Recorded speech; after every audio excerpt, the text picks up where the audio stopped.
Mas malagong produksyon sa mas mababang gasto sa pagsasaka ang inaasahan sa ilalim ng modernong makinaryang hatid ni Pangulong Ferdinand R. Marcos Jr.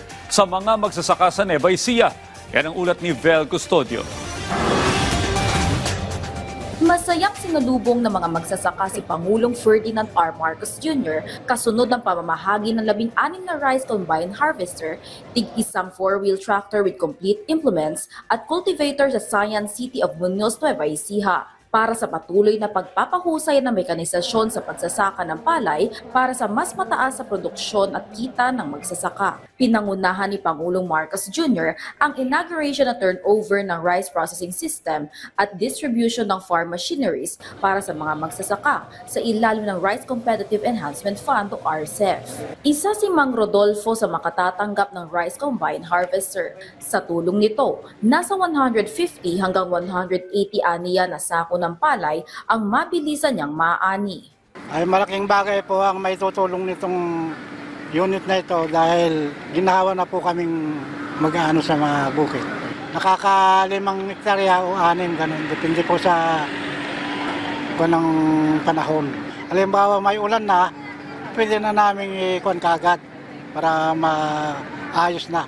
Umuupa pa ng harvester ang kooperatiba na kinabibilangan ni Macario. Kaya malaking tulong sa kanila ang mga bagong farming machinery para hindi na mabawasan ang kanilang kita sa pag-upa ng kagamitan sa pagsasaka.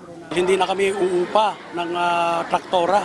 May sarili na pong traktora ang kooperatiba at makakatulong po ito sa mga membro at sa mga magsasaka. Madadagdag na po sa kita namin. Malaki po ang maibabawas sa gastusin ng ating mga magsasaka. Unang-una, ito po ay napakalapit. Hindi na po sila pupunta sa malayo dahil nandito lang sa aming syudad itong rice processing center. Sa pangunguna ng Philippine Center for Post-Harvest Development and Mechanization o PhilMec, layo ng rice mechanization component na pababain ang production cost ng humigit kumulang 2 to 3 pesos kada kilo sa pamamagitan ng paggamit ng angkop, efficient at kompletong sistema ng mechanized production technology. Hangat ang Administrasyong Marcos Jr. na babawasan ang post-production losses o mga nasasayang na ani ng mga magsasaka ng tinatayang 3 to 5% gamit ang post-harvest facilities.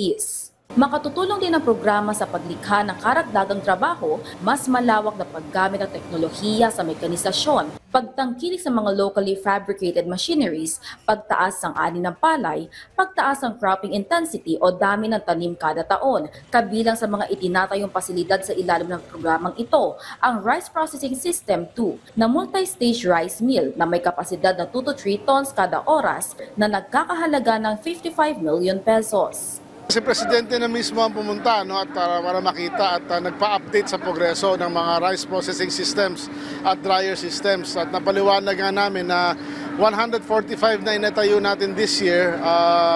Out of that, mga 95 ay completed na. The remaining will be completed in the next 3 months. So malaking bagay yun sa next harvest season. Kabilang din sa ipinamahagi ang 2 recirculating dryers na may kakayahang magpatuyo ng hanggang 12 tons bawat batch. May kabuuang halaga ang mga dryer na 8.66 million pesos. Ayon sa DA, mahigit 200 na ang na-procure na drying systems nationwide at madadagdagan pa ng 100 para i-deploy ngayong taon. Layunin ng administrasyon ni Pangulong Ferdinand R. Marcos Jr. na palakasin ang kabuhayan ng mga magsasaka, mapaunlad ang agrikultura at maisulong ang modernisasyon ng sektor agrikultura sa Pilipinas. Vel Custodio para sa Pambansang TV sa Bagong Pilipinas.